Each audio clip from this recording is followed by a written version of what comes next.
நீட்டு மட்டும் தான் உலகமா? நீட்டை தாண்டி இந்த உலகம் ரொம்ப ரொம்ப பெருசு.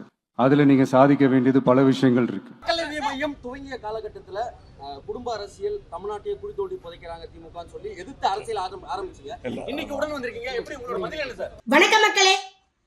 நடிகரும் தாவேகா கட்சி தலைவருமான விஜய் அவர்களுக்கு தான் இந்த பதிப்பு. மிக அற்புதமான ஒரு நடிப்பை இன்னைக்கு வெளியிட்டிருக்காரு. பள்ளி குழந்தைகளுக்கு பாராட்டு விழா அப்படின்ற போர்வையில மிக அற்புதமா அரசியல் மேடையாக்கியிருக்காரு. அதை வாக்கு சேகரிச்சிருக்காரு. பிள்ளைங்க கிட்ட என்ன சொல்றாரு அப்படின்னா, நீட் ஒரு பொருட்டல்ல, அதெல்லாம் முக்கியம் கிடையாது, அதை தவிர்த்து உங்க வீட்டில் பெரியவங்கள ஓட்டு போட சொல்லுங்க, ஜனநாயக கடமையை ஆற்ற சொல்லுங்க அப்படின்னு ஓட்டு சேகரிச்சிருக்கீங்க. அதிகமான மார்க் எடுத்த பிள்ளைங்களுக்கு வைரத்தோடுவதற்கு நல்ல உயர்கல்வி கட்டணத்தை நீங்க செலுத்தியிருக்கலாம். ஆனா திரையில் நடிக்கிறத விட நீங்க நிஜத்துல மிக அற்புதமா நடிச்சிருக்கீங்க. பிஞ்சின் மனதில் நஞ்ச விதைக்கிறீங்க. சின்ன பிள்ளைங்க படிக்கக்கூடிய பருவத்தில் இருக்கவங்களுக்கு நல்லதொரு கருத்துக்களை சொல்லி அவங்க உயர்கல்வியை தொடர விடாம பிள்ளைங்களுக்கு அரசியல் புகுத்துறீங்க. அது மிகப்பெரிய கண்டனத்துக்குரிய ஒரு விஷயம். இதற்கு முன்னாடி தமிழக மக்களை ரொம்ப ஏமாற்றக்கூடிய உங்க நடிகர், அதாவது கமலஹாசன், மக்கள் நீதி மையம், அவர் இப்படிதான் சொல்லிட்டு இருந்தார்.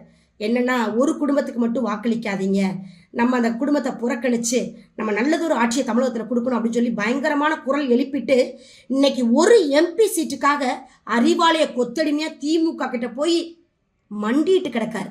அது போல நீங்க என்னைக்கு போய் நிக்க போறீங்கன்னு தெரியல. அதுக்குள்ள தமிழக மக்களை ஒவ்வொருத்தரா அந்த நடிகர்கள் ஏமாற்றுறீங்க அப்படின்னா இதை ஏற்றுக்கொள்ளவே மாட்டாங்க தமிழக மக்கள். முதல்ல தமிழக மக்களுக்கு ஏதாவது நல்லது செய்யுங்க, அதுக்கப்புறம் நீங்க ஓட்டு சேகரிக்கலாம். வணக்கம் மக்களே. நடிகரும் தாவேகா கட்சி தலைவருமான விஜய் அவர்களுக்கு தான் இந்த பதிப்பு. மிக அற்புதமான ஒரு நடிப்பை இன்னைக்கு வெளியிட்டிருக்காரு.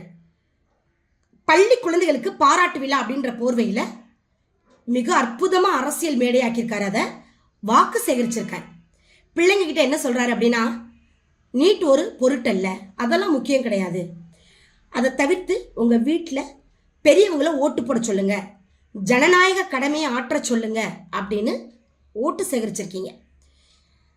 அதிகமான மார்க் எடுத்த பிள்ளைங்களுக்கு வைரத்தோடுவதற்கு நல்ல உயர்கல்வி கட்டணத்தை நீங்க செலுத்தியிருக்கலாம். ஆனா திரையில் நடிக்கிறத விட நீங்க நிஜத்துல மிக அற்புதமா நடிச்சிருக்கீங்க. பிஞ்சின் மனதில் நஞ்ச விதைக்கிறீங்க. சின்ன பிள்ளைங்க படிக்கக்கூடிய பருவத்தில் இருக்கவங்களுக்கு நல்லதொரு கருத்துக்களை சொல்லி அவங்க உயர்கல்வியை தொடர விடாம பிள்ளைங்களுக்கு அரசியல் புகுத்துறீங்க. அது மிகப்பெரிய கண்டனத்துக்குரிய ஒரு விஷயம். இதற்கு முன்னாடி தமிழக மக்களை ரொம்ப ஏமாற்றக்கூடிய உங்க நடிகர், அதாவது கமலஹாசன், மக்கள் நீதி மையம், அவர் இப்படிதான் சொல்லிட்டு இருந்தார்.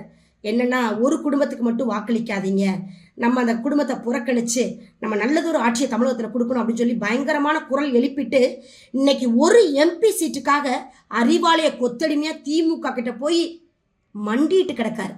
அது போல நீங்க என்னைக்கு போய் நிக்க போறீங்கன்னு தெரியல. அதுக்குள்ள தமிழக மக்களை ஒவ்வொருத்தரா அந்த நடிகர்கள் ஏமாற்றுறீங்க அப்படின்னா இதை ஏற்றுக்கொள்ளவே மாட்டாங்க தமிழக மக்கள். முதல்ல தமிழக மக்களுக்கு ஏதாவது நல்லது செய்யுங்க, அதுக்கப்புறம் நீங்க ஓட்டு சேகரிக்கலாம். இதுபோன்று முக்கிய நிகழ்வுகள், அரசியல் தகவல்களை ஆழமாகவும் மாறுபட்ட கோணத்திலும் அறிந்து கொள்ள மறக்காமல் உங்கள் IND தமிழ் 24/7 பக்கத்தை பின்பற்றிக் கொள்ளவும். உங்கள் ஒவ்வொரு ஆதரவும் இதுபோன்று பல நிகழ்வுகளின் பின்னணியை அறிய உதவும்.